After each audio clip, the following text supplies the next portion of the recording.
استفاده کردن در یک جایگی اگر شما مقصدی نقش شدن داشته باشید 100% نصب میشه. این از خود شما وابسته است. ассалому алейкум, раҳмати калон барои барнома. Худо нигаҳбонатон бошад. Ба ман ташхиси полиартрит доданд. Ба ҷоғам таъсир кардагӣ, яъне даҳон дуруст кушода намешавад. Чӣ тавсия медиҳед? Ҳамон нафаскишӣ бутейка мешавад ё ин ки желч бар ин доруҳо молидан дар кор? Раҳмати калон барои маслиҳататон. بار دیگر همه شما رو توصیه میتونم که کسی که از ما دیستاد باشد یوتیوب کانال میدورید دکتر طاهری مینویسید ورزش درمانی در همون ورزش درمانی مثلا من مشقای زیاد نشون دادگی مثلا دهنه راست بکنم زبان بیرون میبرم من میخوام که همه مشقا هست مشقای چشم هست برای گوش تبابت با صداها با چیز خنده همه من در همون ورزش درمانی موندگی فقط باید یک بار دیده یاد گرفتنشون در کار یا هر کسی که از قبولی من با آموزاده است من بعضی مشقای همون با آموزان شدیم فهمیدیم که همین کار رو کنیم در یک جایگی تو تیز شفا می‌یابیم. سلامت باشد. اگر زنگ باشد مرحمت زنگ دیگر رو نیز قبول میکنیم میشنویم. بیننده عزیز فعالی رو از دست ندهید. مرحمت ما منتظر زنگ‌های تلفنی هر یک شمایان عزیزان دل و دیده هستیم. مظفر جان زنگ باشد قبول میکنیم. السلام علیکم صبحتون بخیر باشد. السلام علیکم. و علیکم السلام. من سلام رو به دکتر طاهری میرسانم. مرحمت. من یک سوال دارم. میشنویم. هر سال سنتبر به صوفی سخت میشه. چند ساله هستید شما؟ خوشکار صوفی.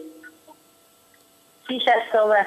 ما فهمیدم شما در همین فصل علاقه هوای بینه تغییر یابی رفت شده است چنگ و غبار زیاد شده است حتی اینترنت من خوندم که روز یکشنبه در تاجیکستان برف میبارد تغییر یابی باد و هوا افلاس شوی هوا همین الرژی انسان نرم به سلفات سلفا یعنی защитный مکانیزم برای حمایت تازه کردن راههای بینی وقتی که ما این افلاسی و چنگ و غبار رو نفس میگیریم این الرژیک ریاکسیون میشه تازه میشه همه با واسطه آب بینی آب گیرید غرغره کنید چای کنید آب ملتر نوشید حرکت کنید بعضی داروها هست بعضی گیاها هست استفاده کنید گذشته میره تماش. سلام صبحتون بخیر باشد. تشکر میگویم به دکتر طاهری خوش آمدن به شهر خوجند باستانی و به برنامه فیضی سحر. خب 24 ساله هستم بسیارتر موی سرم میریزد قریب که کال شده ایستادم. من علاقه با تکرار میشد بعضی ها دیگه هستن بعضی دیگه نیستن برای نریختن موی سر یکم سیستم خوراک شما باید سالم باشد نقص کار کند چون که موی سر غذای میگیرد تگه پوست با همون خون آماده میرد غذای نقص باشد مو نمیریزد چیزایی که برای مو لازمه دویم آدم فکر میکنند یکون شامپون کتی یکون دارو کتی میسنید وای میشد این کمتر نادرست است و توصیه ما همین از طب خلق خود ما همین که یک هفته و یک مرتبه جرغات گیرید قطی سرطان شوید یک هفته یک بار زردی توقتی شوید آب پیاز گیرید مولید کمتر ایستاد بعد شوید بعد سانی عصبانی نشید نزد تلویزیون زیاد تلفن های موبیل استفاده نکنند از مثلا مخصوص کتاب ها هست بیماری ها از تلفن های موبیل چقدر بیماری میشن значит بیماری ها از کاندیشنر چقدر این علم وقتش معاین میکند که این چی فایده دارد چی ضرر دارد برای همین کوشش کنید همه چیزای شما چیزای طبیعی باشد چقدر شما در طبیعت باشید همونقدر سالم و دراز عمر هستید ببینید دهقانا قریب که کم بیمار میشن دائم طبیعت که گفتگو میکنن درخت حرکت گاو مول همین آدم عمرش دراز میکنه من شبم با یک نفر آمدن 94 ساله 94 ساله خودش که خودشون که آمدن با ما بعضی سوال و جواب کردم بعضی مصلحت های نقض دادم تشکر گفته رفتم من گفتم کن یعنی که از برنامه من باید بعدش 8 سال دیگه من گفتم برنامه من سرشویش 100 سال ممکن شما تا 120 130 سال روید برای که علاقه همین کد یا تاثیر حال من با وقتم بوده است که با حرکت کنم که نمورم و ادمی کارم شوم این از زیرشوری ما شما بسیار وابستگی کلام دارد. سلام علیکم 31 ساله هستم هر سحر وقتی که از خواب بیدار میشوم بیمداری سخت фаро мегирад. чикор кунам? аз хоб ки хистият бемадорӣ ҳаст, ҳамин фикр кунед ки гурдаҳои шумо функсияи кориш наз нест. برای همین شما باید یک دکتر رو مراجعت کنید. سیستم هست. مثلا همین در رسی من زیاد کار میکنم. قریب که 40 نمودی گازیت ها هست. بابوشسکینسکی رецепти, زوش, айболит. همه همین مصلحت های میتیاد آدم ها میگیرن میخونن. مثلا امروز درسی ما درباره بیماری دل بود.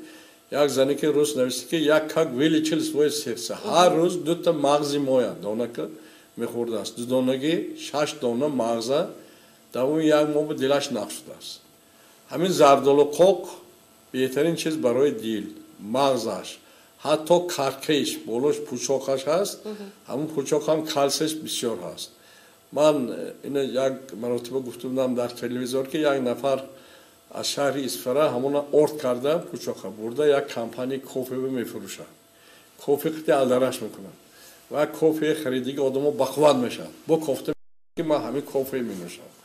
برای همین بعضی ما موسر گفته میپرفتیم از موسرای ما بسیار آدمو داروی بخواد میکنن. در امریکا با همین دارو میبرن کالسی $80 میفروشن. دورای گرسنگی با آدمو همون کارکر نونی کارکر میخوردن میگفتن همون زردالو قوق دانکش پوچاکش ارد کرده نان کرده میخوردن. برای همین اگر ما همین چیزای طبیعی استفاده بریم ارگانیسم پرقوت میشد، بیماری کم میشد، دیگر لاغر نمیشید. وقتی که شما مونده شدید باید خودتون مجبور کرده خیزید. خوابتون هم نبود باید خیزید مشق کنید جمعید. من چون همین برنامه کرده که بعضا خوابم نمیبرد میخیزم یه موسیقی میمانم کمتر حرکت میکنم رقص میکنم. آماده همین مشق خود آرامای تکرار میکنم که ترخص خواب برد اثری نبود. برای اینکه برنامه معنی سر تغییر ندید خواب نمیبرد. بعد خواب آماده میگیرد، فکر آماده میگیرد، میخیزید، مونده شدگی عصباتون خراب، ارگانیسم ضعیف، همه حالتون پیدا میشه. ассалому алейкум ба доктор Тоҳирӣ, як савол дорам. гепатит Б табобат шаванда аст ё на? بغیر از مرگ همه کسلی تبابت میشد به شرطی که شما راهش دانید استفاده برید از پسش شوید. شما راه افتاده نشوید. برای اینکه امروز کدام بیمارخانه روید تحلیل بسیاری میگذارن، همه آنالیزها اینجت کسل اونجت کسل نه که دکترها شما با شرح نمیتین. همین کسل که گفتن در شعور شما این کلمه پیدا میشد. میگوید من جگرم کسل بوده است، اینجام کسل بوده است، همین کسلی پیدا میشد. این علم اثبات کرده که حاضر من این کتابی ناوی منطق ممکن بعد 15 از چاپ برآید، البته زبان رسوکتی. همینجا من از 2 کتاب بسیار چیز استفاده کردم. اشیبکی مدیسین اوپیت سلیتلی، یعنی خطاگاه علم طبی امروزه ما و تجربه طبیبای خلقی که امروز از خطاگاه دکتران بیمارها زیاد میمونن. در امریکا مثلا قریب هر سال 400,000 آدم میمونن. خیلی میرید کلینیکا زور آپارات همه چیز موندگی همه چی هست حقیقتی نه که خدا آدم آفریدگی یک همچون عضو طبیعت باریم گوییم. ولی بینید یگان خیز خوب گوف بوز بالینسه ندارد. چی دارد؟ کوه میبرد میبیاد غیل میزند خواه میرد. انسان که چقدر انفارماسیون گوش کردن گرفت خودش رو وهم پیدا میکند، ترس پیدا میکند، خودش با هر خیل کسلی به وجود میبیارد. برای همین وقتی که من همین تلویزیون و انفارماسیون اینترنت نبود، کلمه ویروس نبود، شکست کسل نمیشه. یا وقت من در برآمدم گفتم که 2 ماه درباره ویروسش که گام نزند خودی ویروس نیست شده ببینید. این انفارماسیون آدما محتاج همه یک گپ گفتن دارن. بعضی زنهای غیبتچی هستن هر روز دهنی در میبرن، اینا غیبت میکنن، اینا گنده میزنن و هوا یک udовольствие میکنن، یک کیفیت میگیرن. این هم همین. برای همین سوال دادگی شما با من شما اپسی خودتان شوید، چیزای عادی‌ترین یاد گیرید. حیات انسان مشکل نیست، قین هم نیست. فقط این آموزاندن در کار و نه که واهمه کردن در کار نیست. سلام باشد. ассалому алейкум. иммунитет رو چخیل بلند کنیم با چیزهای طبیعی. یکمش برای ایمونیتت بلند کردن من با یک بار دیگر یک قسمی همین کتاب تبابت با افتاب، یعنی که زگر کردن، بدن برآورده آب تاب دادن، آب بازی کردن، این حتما شما کردنتون در کار. پیاده گشتن، دویدن، رقص کردن، سرود خواندن، از غذاها مثلا عسل، چرمز، بادام چیزایی که طبیعی هست. ما یک این در بفکرم بعضی نقلای روایت ها ما هست عسل فقط بالای گل بمیشنه اوری عسل گل با گردآلود میکنند با عسل میگیرند پاشه بالای افلاس ها میشنند اخلاق توالت دیگه جا میرند و پاشه برده بالای همون گلا بشلوندید همین گلا هم تنقید کرده است که این چیزی گنده گفته است چون که وقت خودش گنده آدمای ما همه خیلی گاه هستند مثلا همین چند روزه که من آدمای قبول میکنم بعضی آدما یا خاراکترشون تغییر ناپذیر هست یا ناز نمیشن چون که برنامه همین سر شما همین خیلی برنامه موندگی یا عمر از آدما نداولنی از خودشون نداولنی گرد و اطراف راحت هستن این خیلی آدمای تربیت کردن مشکل تر میشه. سلام صبحتون بخیر باشد. من 53 ساله هستم. در همین فصل دست و پا بسیار درد کرده میشه. چیکار کنم؟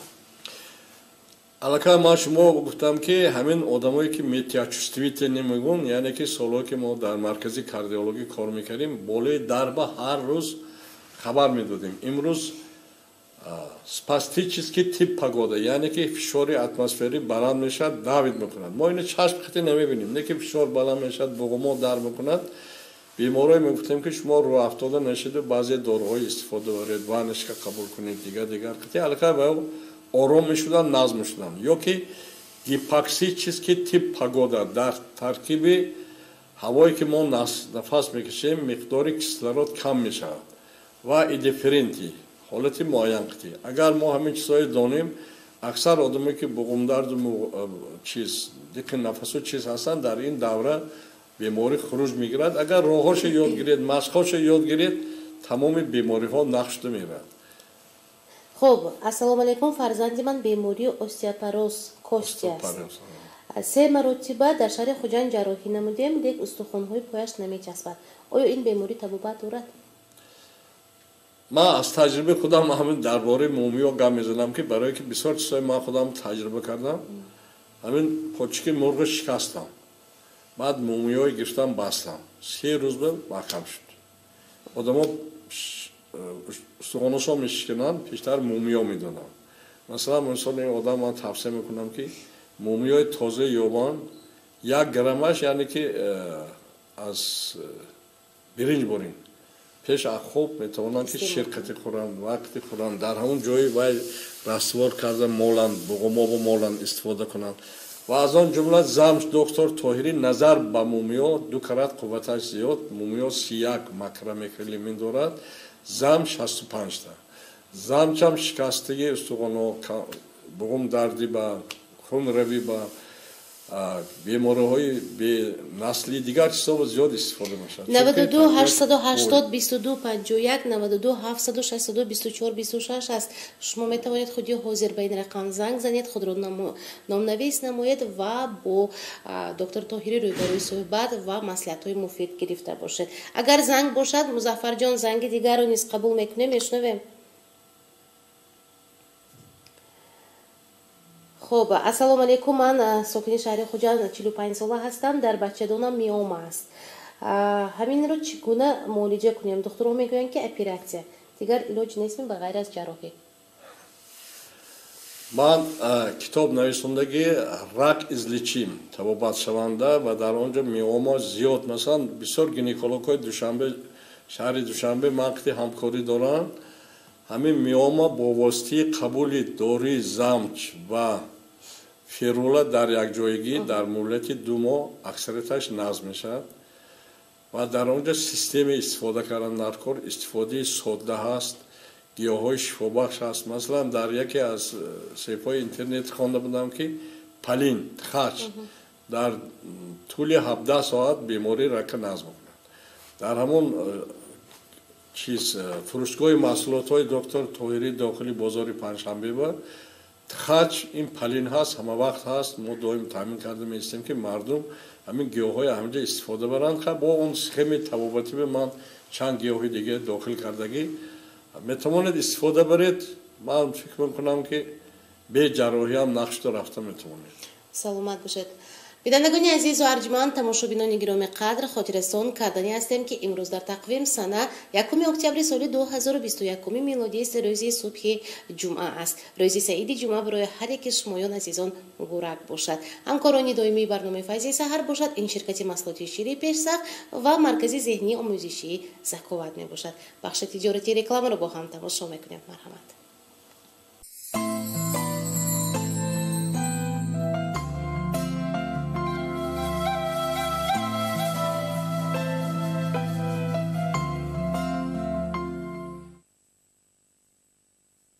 идомаи барномаи файзи саҳар аст. хоб хуш омадед ба барномаи файзи саҳар доктор Тоҳирӣ. ташаккур мегӯем ба кормандони телевизион ва радиои танин ки докторро ба барнома даъват карданд. хоб оё дар ҷои кор ҳар рӯз ҳастиями аз соати чанд то соати чанд? ман ҷои кори доимӣ надорам. яъне ки ман мегӯям ки ман летаиши тарелка. барои ҳамин вақте ки ман хуҷамба мебиём пешупеш ки мана хабар метим омад гуфта дохили бозори панҷшанбе 5 сол шуд ки мо фурӯшгоҳи маҳсулотҳои доктор Тоҳирӣ дорем. дар ҳамон ҷо як столи корӣ ҳаст ки ман беморҳои қабул мекунам ва то рӯзи якшанбе соати 12 ман дар шаҳри Хуҷанд мумкин ҳамин қати ман рӯзи 13 вақте ки Тошкент гузаштанӣ шавам як рӯзи дигар 13-14 қабул кунам мумкин дигар то охири сол ман дар Тоҷикистон нашавам. ман берун аз кишвар мерам. барои ҳамин хоҳишмандҳо ки дирӯз зиёд сабт шудагӣ буд ман гуфтам ман рӯзи якшанбеам меистам чунки рӯзи якшанбе рӯзи истироҳатӣ ҳаст то соати 12 қабул мекунам. масалан ҳамин вақте ки ман дар ноҳияи айнӣ дар ҳамун осоишгоҳ кор мекунам ман якумаш саломатии худамро барқарор мекунам. боду ҳавои тоза, ҳаракат, диета дар он чи ҳаст аз ҳамон ноҳияи айнӣ аз худи Помир, аз Кӯлоб, аз Самарқанд, аз ким куҷо одамҳо барои як маслиҳат назди ман омода мераванд. ман як маслиҳат метавонам иҷро кард 100% нақшту мераванд. барои мо мардуми мо ҳоз мехезанд Америка мераванд, Англия мераванд, Тошкент мераванд ҳар рӯз. ҳамонҷо ҳам хеле профессор мебинанд мегӯянд ҳамин корро кун, иҷро кун. яке ман барнома сохтае ки барномаи то 100 солагия иҷро кардед саломатиятон назм мешавад, умратон дароз мешавад. хош масъалаи ҳозир хондед ки дилам дард мекунад. мехоҳам дар бораи дарди дил гап занам ки дар қафаси сина сабаби дардҳо гуногун ҳаст. масалан баъзан миязид мушакҳо газак мекашад ин тактики табобаташ тамоман дигар хел ҳамон новокаин минавазин ҳамина гирифта тоза карда истед дард мегузарад. нагузашт сабаби дигара боз синдром титси мегӯяд аъсоби остеохондроз вақте ки нерве ки қисмати дила иннерватсия мекунад зер хӯрда истад инҷа мануальная терапия кардан дар кор. хош бемории худи дил ҳаст сабабҳои гуногуни бемориҳо дар қисмати дил ҳаст яъне бояд мо донем ва анализ карда тавонем. саломат бошед. хоб салом ба доктор Тоҳирӣ. ман зани 60 сола ҳастам. чанд сол пеш касали диққи нафас доштам. бо кӯмаки доктор Тоҳирӣ алҳамдулиллоҳ шифо ёфтам. ташаккур ба он кас.